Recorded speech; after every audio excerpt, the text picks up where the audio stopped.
النهارده معانا بوجي في حلقه خاصه جدا. هو انت بتكلمني انا؟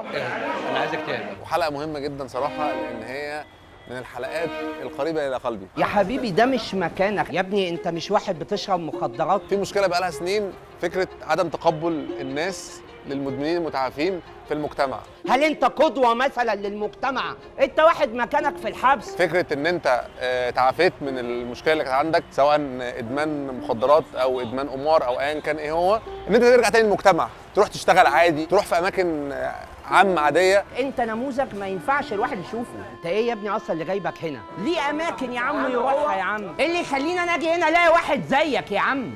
بتواجهني مشاكل كتيره قوي، يعني انا في ناس لغايه دلوقتي بتقول لي انت لسه بتضرب، وتلاقيك لا بطلت ولا نيلت. هل ده امن عليك؟ المفروض المدمن المتعافي ده ما يتعايش وسط الناس. طيب النهارده ان شاء الله هنشوف رد فعل الناس ايه مع واحد يجي لك يقول لك انت مدمن، انت كذا كذا كذا كذا كذا. تفتكر الناس هتتحرك؟ انا نفسي اشوف ردة فعل الناس. يلا بينا. يلا بينا. هنشوف ايه اللي هيحصل. حبيبي يا نجم، حبيبي الحمد لله تمام. انت عامل ايه؟ حبيبي يا وحش، حبيبي. الصراحه قدوه يعني لاي حد حبيبي شكرا جدا ليك، حبيبي يا نجم. وزيك لو وثق بقى اللحظه دي واخد صوره. حبيبي يا كوتش، حبيبي يا كوتش. باشا نجم يعني؟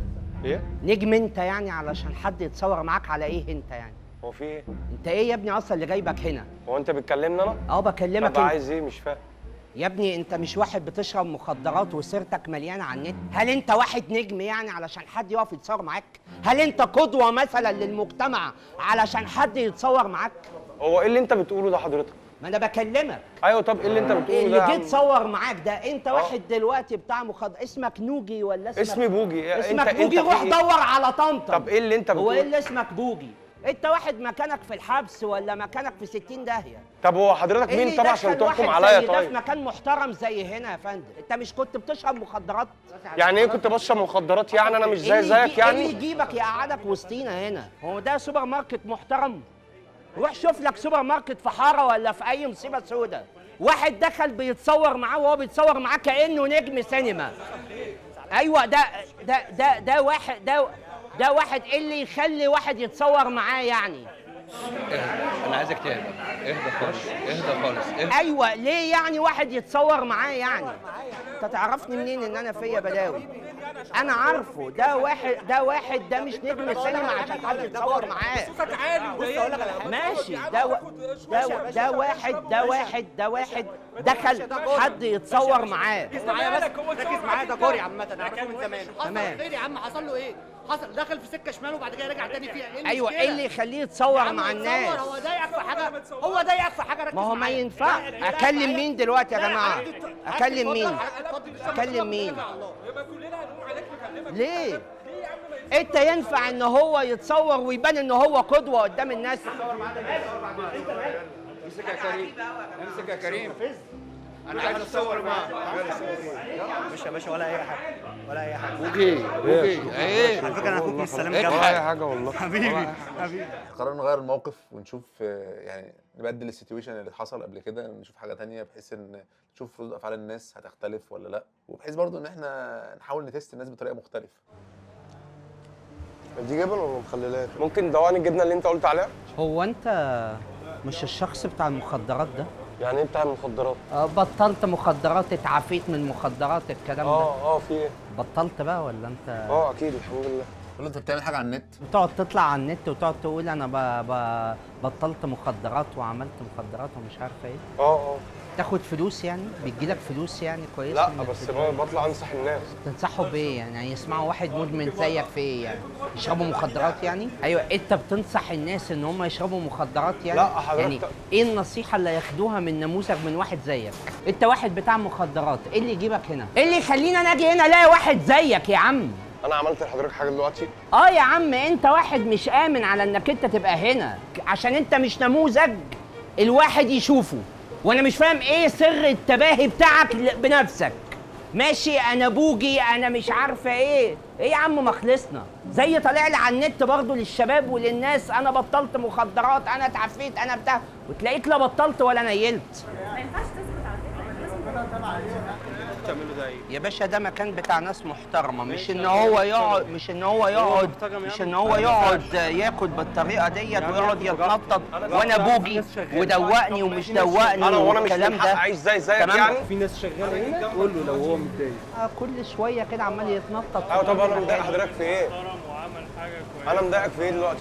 فرحان بالحاجه اللي هو عملها. هو مش انت تعرفوا ده واحد كان بيشرب مخدرات وكان محبوس. انا مش مدمن، انا متعافي، انا براحتي امشي في اي حته يا براحتي. باشا شوف اللي انت عايزه عليا انا يا عم حبيبي. ولا اي حاجه. الراجل بيقول له شوف اللي انت عايزه عليا انا، عايز احاسب لبوجي. يا حبيبي ده مش مكانك، انا مش داخل هنا باسرتي علشان الاقي حد زيك. اللي انت بتعمله ده ايه؟ توكل على الله. يا عم سيبني مش صح والله اللي انت بتعمله ده مش صح. خد بالك يا عم، انتوا كده بتدوا فرصه ليهم ان هم يتبلطجوا على الناس. طب انا مش هرد على حضرتك عشان انت اسلوبك وحش جدا. وانت تعرف ترد عليا يا ابني؟ هو ناقص واحد مدمن زيك هيرد عليا؟ لا يا عم مش احسن مني، انت تعرفت منين انت عشان تقول احسن مني؟ ليه يا عم؟ بتكلمه كده ليه؟ ما علشان هو مش راضي يحترم نفسه. مالكش دعوه بيه يا عم، اعمل الله، لا ما هل ده امن عليك انك انت تبقى هنا لما تخش تلاقيه؟ امن على اسرتك؟ هو ده مش ينفع حضرتك تجيب عيالك هنا وتلاقيه؟ نعم؟ يا فندم ده كان بيشرب مخدرات ده. لا انا ما بشربش، انا متعافي خلي بالك. انت نموذج ما ينفعش الواحد يشوفه. ليه ما ينفعش واحد يشوف؟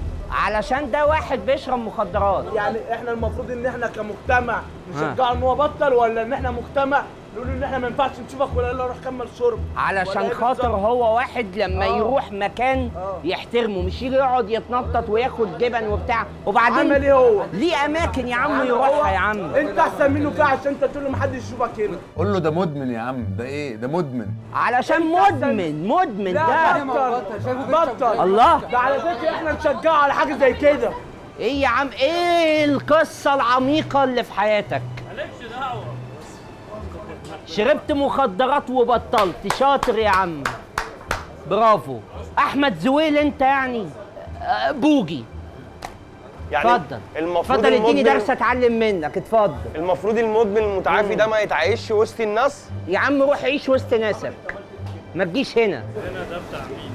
نعم، هنا ده بتاع هنا بتاع ناس محترمه، سيدات واسر يجوا يلاقوا ناس محترمه، مش واحد عمال يتنطط على القسم بتاع الجبن. اسلوبك ده فانت كمان ما تجيش هنا. يقول له باسلوبك ده انت ما تجيش هنا. ليه؟ والله ما تجيش هنا. ليه؟ انت شفتني اتعاملت معاك انت وحش؟ بأسلوبك انا بتعامل مع واحد زي ده. هو طلع فوق راسك دلوقتي عمل لك حاجه؟ يا عم هو مش هو عمل معاك حاجه؟ هو مش بص لك بصه مش عاجبني يا عم. يعني مش عاجبك ما تكلموش، ما تفضلوش كلمه. الله، انت المفروض انت يعني تشجعه على انت حاجة زي كده. مبسوط يعني انت كده يعني يا عم مبسوط كلمني، بالشوق انا اللي بالناس بكلمك. يعني. انا اللي يا عم ما بكلمك. تمشي ايدك بس، خليك انا اللي جنبي. بكلمك. ما اصل انت المجتمع اللي ما بعد ينفعش اذنك. تظهر. ليه؟ انت اللي باظ المجتمع ليه؟ ده باسلوبك ده بمنظرك. ليه اللي انت لابسه انت ده اللي تبقى بوظ انت ده. امن، انت تبقى امن على انا لما نفسك. اشوف ده حاجه اسلم عليه وابوسه، لكن انت اللي بوظ المجتمع ده، انت اللي بوظ ده. انت خلاص يا عم، اللي خلاص بوظ يا عم، ده. اهو عندك اهو يا عم. اهو عندي عندك يا عم. احنا كلنا فخورين بيه. اشبع بيه يا عم، فخورين بيه اكتر منك. اشبع بيه يا عم. باشا بعد اذن حضرتك. خصوصيته ايه يا عم؟ خلق الخالق هو وحش لنفسه حلو لنفسه بس. حلو قوي. لا ما هو اللي حضرتك بتقوله ده ما بيحصلش يا فندم. ما دام بيطلع ويعمل فيديوهات وبيعمل شو يبقى بيأثر في الناس. يبقى الله يسهله بعيد عننا. الله، لا يا باشا، لازم احنا النماذج دي نقف قدامها يا باشا. انت مدح التلفزيون في قناه مش عاجباك بتحولها، انت شايف واحد مش عاجبك يمشي سيبه كبر دماغك منه. لا يا عم سيبه ليه هو اللي يمشي، ايه اللي جايبه هنا يا باشا اصلا؟ هو يجي في اي مكان، اي حد يجي في اي مكان، احنا مالنا؟ يعني ايه يجي في اي حته؟ الله، مكان ناس محترمه، مكان يبقى ناس ده مش صح والله. محترمه يا جماعه. شوف النبي قلت له ايه الله يكرمك حبيبي. قلت له الله يكرمك يا حبيبي وكبر دماغك من اي حاجه. اشبع بيه يا عم، ما تطولش لسانك بقى يا عم، طولش لسانك يا عم. انا طولت لساني عليك. انا بحاول اخد لساني عليك. اسمعني، انا طولت لساني عليك. اسمعني، انا بحاول طولت لساني عليك. اتفاهم معاك. ما انا بتفاهم معاك، ما انا بتفاهم معاك، ما انا بتفاهم معاك. شكرا كابتن. اقسم بالله انت فخور واحنا الدنيا كلها فخوره بيك يا فانت. شكرا جدا لك. والله ده مريض، والله مريض. والله اقسم بالله مريض والله بجد. لا ولا مش حاجه. حبيبي يا وحش. على عيني وعلى راسي حبيبي. لو عايز اي حاجه قول حبيبي والله العظيم. انت راجل محترم. ايه يا جدعان؟ ايه اللي حصل؟ ايه يا عم كلكم يعني ايه يا عم ايه الحلاوه دي؟ كله تمام؟ بتشتغلونا يعني؟ احنا جايين تشتغلونا؟ الراجل ده معانا والراجل ده معانا وانتوا بتشتغلونا؟ وانتوا الاثنين ما شاء الله عليكم. بس انتوا ليه بتشتغلونا طيب؟ عشان انتوا ناس 100%. لازم تبقى ايجابي 100 طيب. 100. لا بس انت معلم. الراجل ده معانا ما تقلقش. ايه يا باشا اللي انت بتقوله ده؟ انت بتمثل؟ لا والله يا عم ده كلام ما ينفعش نقوله لحد اصلا. اكيد ما ينفعش تقوله لحد والله. الراجل ده معانا والراجل ده معانا حقك عليا. ايه الاخبار؟ ايه اللي ضايقك من الراجل ده؟ عيب يعني ما يصحش. اكيد. انا شايفك يعني اللي هو كنت شويه وخلاص انت كان لازم ابقى انت مخنوق.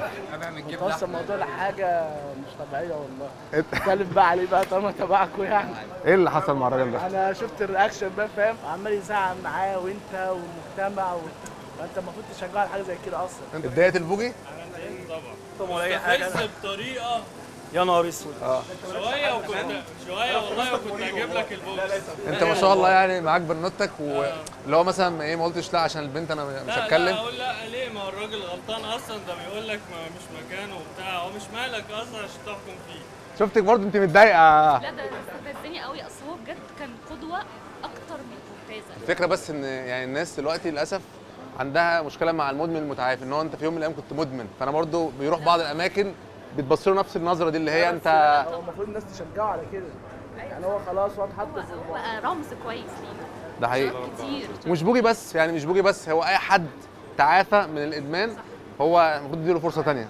ممكن انا قلت له هو ممكن يكون هو يبقى مدمن في يوم من الايام هو مش عارف. صحيح. يعني ما يقول له انت مدمن، لا يعني هو محدش ضامن نفسه. انت اثبتت للعالم كله ان المدمن المتعافي ليه حق ان هو يعيش في وسط المجتمع زي بقيه البني ادمين. طبعا محدش ينفع يرفضك، انت وسطينا وانت هنا يعني. انت شكلك ملاكم صح؟ لعيب ايه؟ جودو صح كده؟ يعني انت كنت ممكن تموت الراجل ده. انت كنت هتتفرتك يا سامي. بس كويس ان انت كمان يعني مسكت غضبك. ماسك نفسك جدع والله. شكرا ليك وشكرا ان انت اثبتت موقف حتى يعني بلسانك وان انت دافعت عن الراجل ده. والله انت عم تقوي الدنيا كلها يعني فخوره بيك والله.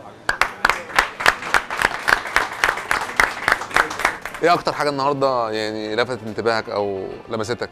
لفتت انتباهي ولمستني ان الناس بتدافع عني كاني بني ادم زيه، مش المدمن اللي الناس مستحقراه والمفروض ان هو بعد ما يتعافى مش من حقه يعيش. لا، دول بالعكس ادوني فرصه تانية ان انا اعيش في وسط المجتمع زي اي حد طبيعي. الناس دايما معاهم مشكله مع المدمن المتعافي، بيحاسبوه على الفواتير اللي كان بيعملها. ممكن 90% من اللي بيسمع الكلام دوت ينتكس تاني. بتمنى من الناس وبتمنى من كل المشاهدين اللي بيشوفونا لو عندكم مدمن متعافي في البيت لسه طالع من المراكز العلاجيه، يا ريت نعامله كويس عشان هو كان مفتقد حاجات كتير جدا في حياته. من اجمل الشخصيات في العالم اللي ممكن تديك مشاعر واحاسيس ايجابيه هي المدمن المتعافي.